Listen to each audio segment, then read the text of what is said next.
Hi, ഞാൻ കുറച്ച് business എക്സ്പീരിയൻസുകൾ share ചെയ്യാമെന്ന് വെച്ചാണ് വീഡിയോ എടുക്കുന്നത്. രാവിലെ നടക്കാൻ ഇറങ്ങിയായിരുന്നു. നമ്മൾ വിജയിച്ചവരെ മാത്രമാണ് എപ്പോഴും ആൾക്കാർ നോക്കുന്നത്. അതുപോലെ തന്നെ നമ്മൾ പരാജയപ്പെട്ടവരെയും കൂടെ നോക്കണം. എന്നാലേ നമുക്ക് കറക്റ്റ് കാൽവെപ്പുകൾ വെക്കാൻ പറ്റത്തുള്ളൂ. ഇപ്പം എല്ലാവർക്കും ഉള്ള സ്വപ്നമായിരിക്കും ഒരു ബിസിനസ് തുടങ്ങണം. നിങ്ങളുടെ എൻ്റെ അഭിപ്രായത്തിൽ നിങ്ങൾ സ്വന്തമായിട്ട് ഒരു ടൈമിൽ തുടങ്ങാൻ പറ്റുവാണെങ്കിൽ അതായിരിക്കും എപ്പോഴും നല്ലത്. നിങ്ങളിപ്പം നല്ലൊരിടത്ത് ജോലി ചെയ്യുകയാണ്, കമ്പനി നിങ്ങളെ സപ്പോർട്ട് ചെയ്യുന്നുണ്ട്, സാലറി തരുന്നുണ്ട്, നിങ്ങളെ ട്രെയിൻ ചെയ്തത് ആ കമ്പനിയാണ്, അങ്ങനെയുള്ളതൊക്കെ ആണെങ്കിൽ നിങ്ങൾ അവിടെ തന്നെ തുടരുക. നിങ്ങൾ ചോദിക്കുന്നതെല്ലാം ആ കമ്പനി തരുന്നുണ്ടെങ്കിൽ ആ കമ്പനിയിൽ തന്നെ നിൽക്കുക. നമ്മുടെ ആ സമയത്ത് നമ്മുടെ വളർച്ച കണ്ടുകൊണ്ട് ഒരുപാട് പേര് നമ്മളെ ചുറ്റിപ്പെട്ടു. നമ്മുടെ ബർത്ത്ഡേക്ക് ഗിഫ്റ്റ് മേടിച്ചിട്ട് തരും, നമ്മളെ പുകഴ്ത്തി പറയും, എപ്പോഴും വിളിക്കും, അതെങ്ങനെയെങ്കിലും നമുക്ക് ബിസിനസ് തുടങ്ങണമെന്ന് പറയും.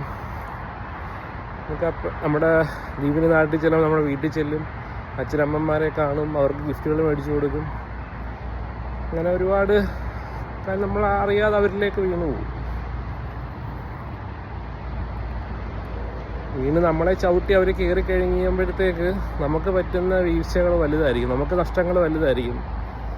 നമ്മൾ വർക്ക് ചെയ്തുകൊണ്ടിരുന്ന ആ കമ്പനിയിൽ നിന്നുള്ള റെപ്യൂട്ടേഷൻ നമുക്ക് നഷ്ടപ്പെടും, കമ്പനിയിൽ നിന്ന് മാറേണ്ടി വരും. ഇവരെല്ലാം നേടിക്കഴിയുമ്പോൾ അവരുടെ ബിഹേവിയർ ഓഫ് കോഴ്സ് മാറിക്കഴിയുമ്പോൾ അത് അക്സെപ്റ്റ് ചെയ്യാനുള്ള മനസ്സ് നമുക്കുണ്ടായിരിക്കും. അപ്പോൾ നമ്മൾ മില്യണറായിട്ട് നിൽക്കുമായിരിക്കും. പിന്നെ നമുക്ക് നിമിഷങ്ങൾ മതി താഴെ എത്താൻ. പിന്നെ നമ്മുടെ മാനസികാവസ്ഥ വേറെ ആയിരിക്കും. നമ്മുടെ മാനസികാവസ്ഥയും മനസ്സിൻ്റെ ബലമായിരിക്കും നമുക്ക് പൈസ ഉണ്ടാക്കുന്നത്. അത് നമ്മളിൽ നിന്ന് ചോർന്നു പോയി കഴിഞ്ഞാൽ വലിയ പാടാണ് തിരിച്ചു വരാൻ. നമുക്ക് ആ സമയത്തുള്ള എനർജി ആയിരിക്കത്തില്ല പിന്നുള്ള. അപ്പോൾ നമുക്ക് അസുഖങ്ങൾ വന്നുപെടും, നമുക്ക് ആ പഴയ പോലെ ഓടാൻ പറ്റത്തില്ല. ഓടാന്ന് വെച്ചാൽ നമുക്ക് ബിസിനസ് റൺ ചെയ്യാൻ പറ്റത്തില്ല, കോൺഫിഡൻ്റ് ആയിട്ട് ക്ലയൻറ്റുമായിട്ട് സംസാരിക്കാൻ പറ്റത്തില്ല.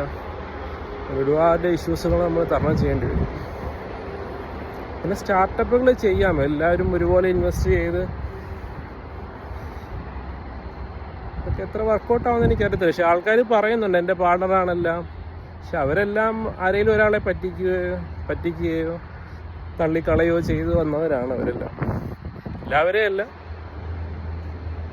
നമ്മുടെ ഒരു എക്സ്പീരിയൻസ് കണ്ടും കേട്ടതാണ് ഞാൻ പറയുന്നത്. അല്ല, എനിക്ക് വന്ന എക്സ്പീരിയൻസ് ആണ് ഞാൻ പറയുന്നത്. നിങ്ങളെവിടെയെങ്കിലും സ്വന്തമായിട്ട് ഒറ്റയ്ക്ക് ചെയ്യാൻ പറ്റുവാണെങ്കിൽ മാത്രം ചെയ്യുക. അല്ലാതെ പെട്ടെന്ന് നമ്മൾ അടുത്ത് വരുന്നവരുമായിട്ട് ഫ്രണ്ട്സ് കൂടാതിരിക്കുക. ആരും ആവട്ടെ, കൂടെ പഠിച്ചവരും ആവട്ടെ, എന്തും ആയിരിക്കട്ടെ, അവരെല്ലാം നേടി അവർ എല്ലാം ആയിക്കഴിയുമ്പോഴത്തേക്ക് എന്തെങ്കിലും കാരണം നമ്മളെ ഒഴിവാക്കേണ്ടവർക്ക് ഒരു കാരണം മതിയല്ലോ അല്ലേ.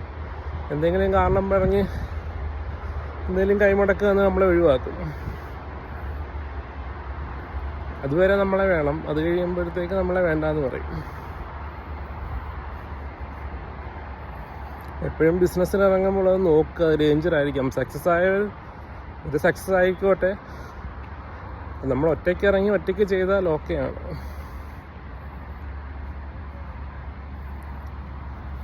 നമ്മളതിൽ കൂടുതൽ പഠിക്കേണ്ടത് പരാജയപ്പെട്ടവരാണ്. അവരെങ്ങനെയാണ് പരാജയപ്പെട്ടത്. വിജയിച്ചവരെക്കാട്ടിയും കൂടുതൽ പാഠങ്ങൾ പരാജയപ്പെട്ടവർക്ക് അറിയായിരിക്കും. പിന്നെ അവരുടെ ആ മനസ്സിൻ്റെ കട്ടിയാണ് അവർ ആ മാർക്കറ്റിൽ നിന്ന് പോകുന്നത്. നമ്മൾ ആ ഒരു സോഫ്റ്റ് മനസ്സ് വെച്ചിട്ട് ഒരിക്കലും ബിസിനസ്സിൽ ഇറങ്ങില്ല.